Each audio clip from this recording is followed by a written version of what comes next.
अरे असं थोडी असतं. मराठीचा मुद्दा जो आहे घेऊन किती दिवस जे आहे निवडणूक लढवणार. मराठी माणसासाठी मुळात या दोन्ही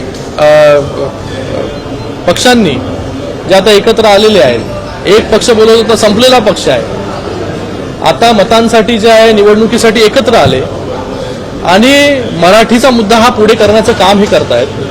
मुळात ह्यांना प्रश्न विचारला पाहिजे की जेव्हा सत्ता होती महानगरपालिकेमध्ये तेव्हा मराठी माणसासाठी काय केलं.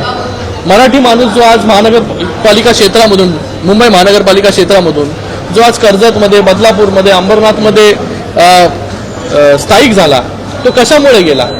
त्याला जे आहे त्याचं हक्काचं घर जे आहे ते मिळालं नाही. लोक ट्रान्झिटमध्ये 14 वर्ष, 15 वर्ष इथे मराठी माणूसच राहतोय ना. त्याच्यासाठी तुम्ही कधी विचार केला नाही की त्याला ट्रान्झिटमधून बाहेर काढायचं आणि त्याला चांगलं त्याचं हक्काचं घर द्यावं. त्याचा विचार जो आहे तो महायुतीच्या सरकारने केला. शिंदे साहेब जेव्हा मुख्यमंत्री होते तेव्हा जे आहे BDD चाळीचा विषय असेल किंवा रमाबाई नगरचा विषय असेल किंवा मागाठाणेमधील बाधित असलेले ट्रान्झिटमध्ये राहणारे लोक असतील त्यांचा विषय असेल, हे सगळे जे निर्णय घेतले ते महायुतीच्या सरकारने घेतले आणि त्यांना घरं देण्याचं काम जे आहे ते महायुतीच्या सरकारने केलेलं आहे मराठी माणसाला. तर मराठी माणूस जो आज मराठी करून आणि मराठी माणसाची शेवटची निवडणूक तुम्ही कोण ठरवणार आहे मराठी माणसाची शेवटची निवडणूक काय करून.